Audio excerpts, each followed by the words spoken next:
Um, well, Amendment 3 is a deal that the legislature has decided that the voters didn't know how they were voting. They thought there was too many lines in Clean Missouri. But in reality, I did a lot of work to pass Clean Missouri, and we understand that in Missouri that the districts are gerrymandered. We're not the only state. Wisconsin, Michigan, they've all had to work hard as citizens to overturn this gerrymandered system. So that's what we're doing in Missouri. Gerrymandering a democratic process is a violation of the democratic process. And it doesn't matter what party you are on. They've both done it. We've seen it in extreme levels here now. This Amendment 3 it'll be the most extreme gerrymandering policy that we've seen in the United States. It will leave out students, kids, which is kids that are getting ready to start voting. So that leaves out a big demographic. So if we're going to discriminate, which is what it is, it's discriminating against the young folks who rarely have the voice they need because they're not familiar with the system. So I think this notion that the voters didn't know what they were voting for is just a little propaganda. So, and I understand they want to keep their power. Well, their power right now is disproportionate to the minority. So you have a minority of voters that have a majority of representation, and that's not what a democracy. They have no checks and balances now. They have a supermajority at the state capitol, and there's no accountability. And so you've seen where language has been struck down by the courts, just lies. It's lies, and that's what the court actually said, to mislead the voters. So we're going to vote no on Amendment 3. I think it's easier to see what it's done since we haven't done it. We've been able to expand Medicaid for several years now. We've had several rural hospitals close up. Boonville just had one close up. That services our district.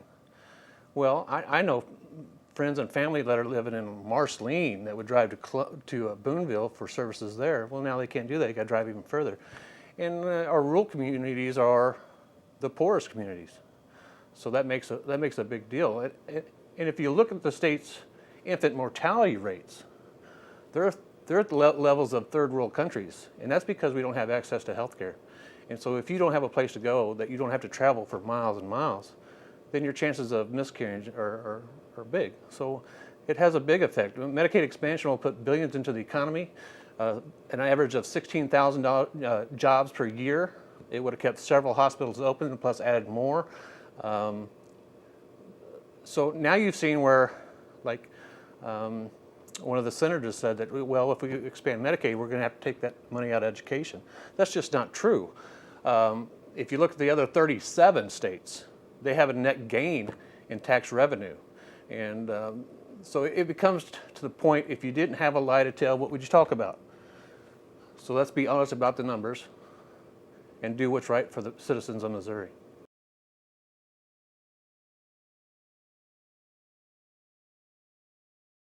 We've had a real problem with leadership, and it stems from the federal policy and the leadership up there.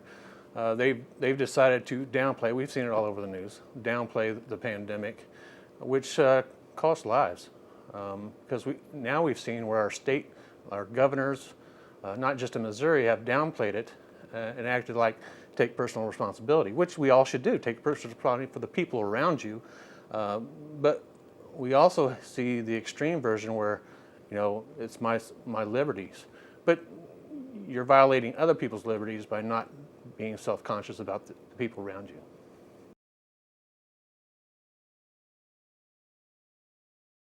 Well, I'll start by saying the 47th district doesn't have a real problem with violent crime. With the cities, you have a different scenario. with the 47th district, we're talking about sheriff's departments. These people know the people around them. They're friends with them, they're family members, words gets around, so they know everybody. It's more of a community policing type of situation where everybody knows each other. In the big cities, there's so many people that the police forces don't know everybody, and they're so fearful from the people they have to either pull over or arrest that sometimes they make rash decisions.